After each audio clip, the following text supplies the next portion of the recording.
তোরা এখানে আড্ডা মারছিস, আমাকে একবার ফোন করিস নি? তুই কাজ থেকে কখন এলি আগে বল।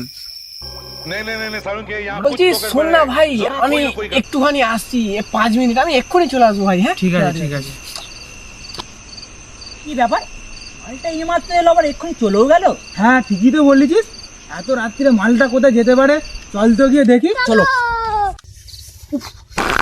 পায়খানা পেয়ে গেছে। উফ, ওই দেখ মালটা যাচ্ছে।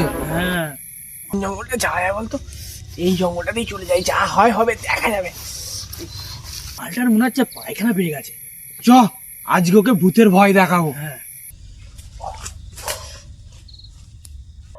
কেউ কোথাও নেই তো, এখানটাই ভালো হবে, বসে যাই, তারপর যা হয় হবে।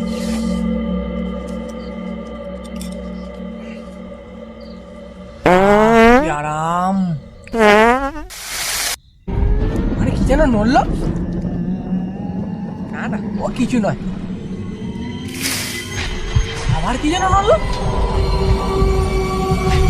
নাকি?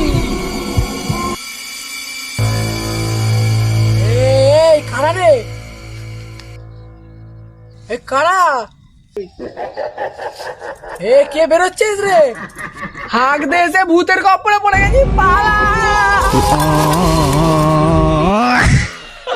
মালটাকে যা ভয় দেখছিস না, জঙ্গল আর কোনোদিন ওরা পায়খানা করতে আসবে। মনে হচ্ছে দাদা ওর হাগাটাই চমকে গেছে। ঠিকই বলেছিস, চমকে গেছে মালটা। আমায় নিয়ে মজা করছিলিস না, আর তোদের রক্ত চুষে খাবো। সত্যি করে ভূত নাকি রে ভাই? হ্যাঁ গো দাদা।